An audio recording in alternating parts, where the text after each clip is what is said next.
Good evening students. Sanjeev Barwal again IIT JEE के इस series में लेके आगे बढ़ते हुए क्वेश्चंस का हम डेली डेली प्रैक्टिस करेंगे और देखेंगे कि क्या क्वेश्चन में क्रिटिकलिटी है, उसको कैसे समझा जाएगा। ठीक है, इजी वे में। तो स्क्रीन पे आप क्वेश्चन नंबर 14 देख सकते हैं। क्वेश्चन नंबर 14 कहता है consider the points P is equal to minus sine bracket beta minus alpha comma minus cos beta. Point Q is bracket में cos beta minus alpha sin beta and R is cos beta minus alpha plus theta sin beta minus theta where alpha is greater than 0, beta greater than 0 and theta is smaller than pi by 4। ठीक है, then option A कहता है कि P lies on the segment RQ, option B Q lies on the segment PR, R lies in the segment QP and PQ and R are non-collinear। अब चारों option को देखने से आपको क्या लगता है? P lies on the segment RQ, RQ segment पे अगर P लाइज करता है यानी कि P Q R तीनों क्या होंगे? कोलिनियर होंगे। दूसरा केस कहता है कि Q lies on the segment PR, इस केस में भी P Q R क्या होंगे? एक लाइन में होंगे।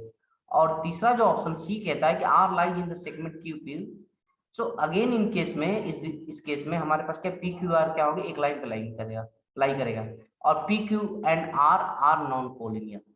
तो अगर ये तीनों पॉइंट कोलिनियर हैं तो इनके द्वारा जो एरिया होगा, एरिया फॉर्म जो होगा ये पी क्यू आर के द्वारा, वो क्या होगा? जीरो होगा अगर वो कोलिनियर है तो अगर आपको पता है कि हमारे पास अगर x1 y1 x2 y2 और x3 y3 के फॉर्म में कोऑर्डिनेट्स हैं तो उसकी जो कोलिनियरिटी कंडीशन चेक करते हैं। अगर पॉइंट्स कोलिनियर हैं तो जो डिटर्मिनेंट वैल्यू है, अब डिटर्मिनेंट वैल्यू किसकी? Determinant value x1 y1 1, x2 y2 1 और x3 y3 1 की जो डिटर्मिनेंट वैल्यू होगी वो जीरो की इक्वल होनी चाहिए।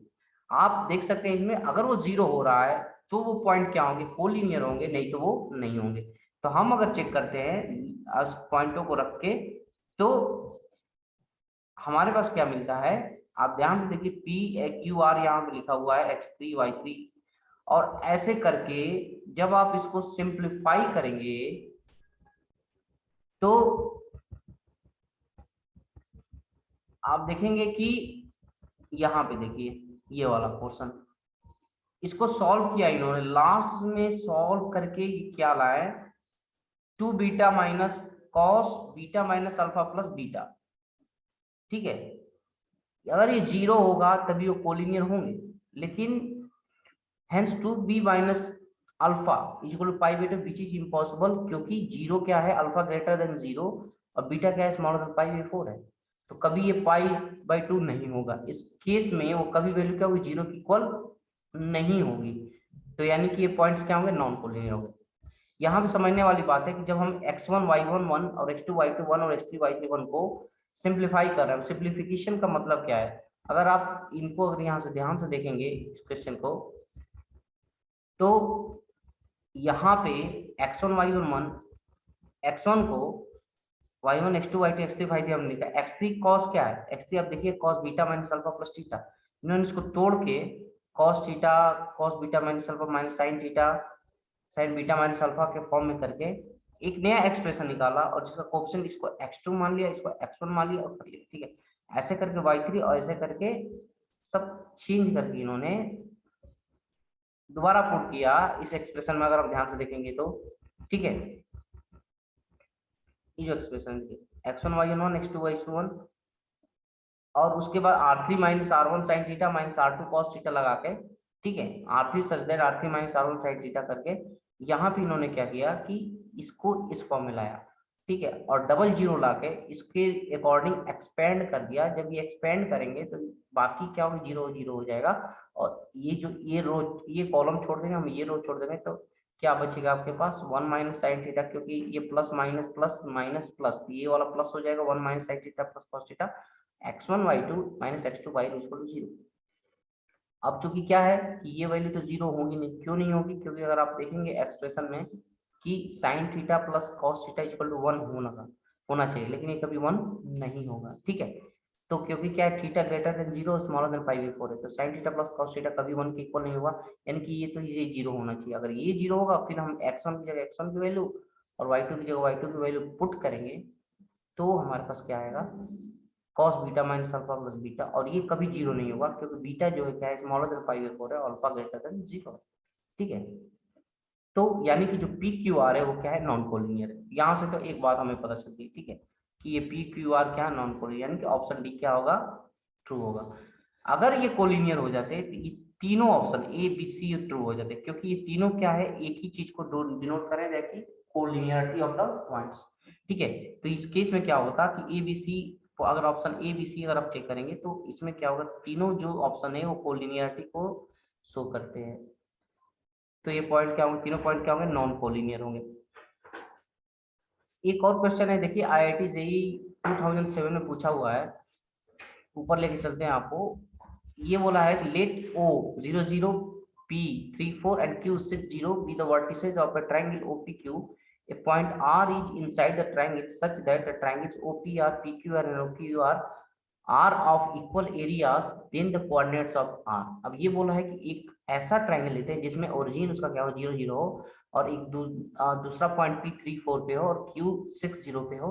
वो क्या है, एक ट्रायंगल के वर्टिसेस में OPQ, ठीक है, और एक ऐसा पॉइंट लेते हैं उस OPQ के अंदर R की सच वे दैट OPQR और OQR इक्वल एरियाज के हैं।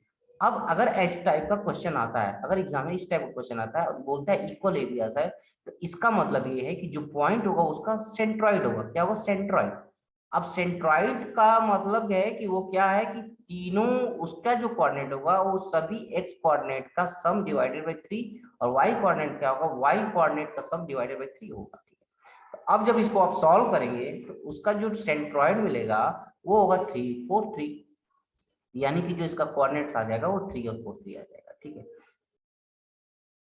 3/1 4/3, 3 and 4/3, तो ये ऑप्शन आपका सी ट्रू होगा।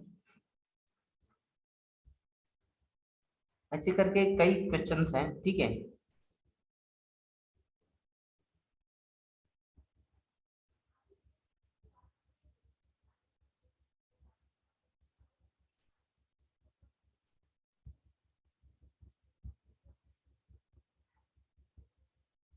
जैसे यहाँ पे देखिए क्वेश्चन नंबर 21, ये बोला है कि the ortho centre of the triangle formed by the lines xy equal to 0 and x plus y equal to 1 is। Option A बोलता है 1/2 1/2 होगा, ऑप्शन बी कहता है 1/3 1/3 होना चाहिए, ऑप्शन सी कहता है 0 0 पे होना चाहिए, ऑप्शन डी कहता है 1/4 1/4 पे होना चाहिए। मतलब क्या है कि अगर आर्थो सेंटर, किसका आर्थो सेंटर निकालना है, ऐसा ट्राइंगल जो कि line x y equal to 0 and x plus y equal to 1 से बनी हो। अब ध्यान से समझने वाली बात है कि जो x plus y equal to 1 है वो अगर इंटरसेप्ट फॉर्म में लिखेंगे तो एक ऐसी लाइन होगी जो वाई एक्सिस को 1 पे कट करेगी और एक्स एक्सिस को भी 1 पे कट करेगी, और ये 135 डिग्री का एंगल बनाएगी with respect to x axis in anticlockwise direction. और यानी कि एक लाइन तो आपको ये मिल गई, दूसरी लाइन ये इस इक्वेशन से दो लाइनें आपको मिलेंगी। वो लाइनें कौन कौन सी होंगी, एक्स वाई इक्वल टू 0 है, एक्स इक्वल टू 0 और वाई इक्वल टू 0 होगी। यानी कि एक होगा X equal to 0 means Y axis और Y equal to 0 means X axis, यानी कि एक्स एक्सिस वाई एक्सिस और ये जो 135 डिग्री एंगल पे बना रही जो लाइन ये, यानी कि एक राइट एंगल ट्राइंगल मिलेगा जिसका राइट एंगल ओरिजिन पे होगा।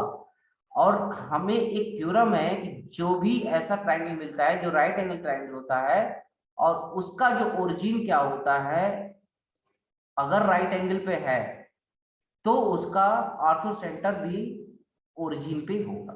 ठीक है, देखिए by hypothesis the sides of the triangle are, ध्यान से देखेंगे पिक्चर में y equal to 0 x equal to 0 and x plus y equal to 1, therefore triangle is right angle triangle at the origin। now for a right angle triangle the right angle vertex, right angle triangle के लिए जो right angle vertex होता है जहां पे 90 degree angle बनता है वही उसका ऑर्थो सेंटर होता है। यहाँ पे ध्यान देने वाली बात है कि अगर राइट एंगल ट्रायंगल कोई दिया है पूछ रहा है कि इसका ऑर्थो सेंटर कहाँ होगा, तो उसका ऑर्थो सेंटर उस पॉइंट पे होगा जहां पे 90 डिग्री का एंगल बन रहा है। तो यानी कि 90 डिग्री का एंगल यहाँ पे बन रहा है ओरिजिन पे, तो इस ओरिजिन पे क्या होगा, इसका ऑर्थो सेंटर बनेगा। ठीक है, तो यानी कि O will be the orthocentre. तो ऐसे करके हम छोटे छोटे क्वेश्चन हम सॉल्व कर सकते हैं, क्योंकि जितना हम प्रैक्टिस करेंगे क्वेश्चनों का उतना ही हमारे लिए क्या होगा, चीजें आसान होगी और हमें समझ में आएगी। इस होप के साथ मैं अपने वीडियो को खत्म करता हूँ और आशा करता हूँ कि वीडियो आपको समझ में आया होगा। अगर आपको लगता है कि समझ में आए, प्लीज कमेंट करें, शेयर करें और ज्यादा से ज्यादा स्टूडेंट तक पहुंचाएं। मैं आपका हार्दिक आभारी रहूंगा। अगर कुछ इसमें इंप्रूवमेंट चाहिए तो प्लीज उसको भी राइट करें, और ताकि मैं इसमें और कुछ अच्छा कर सकूं। Thank you, good night.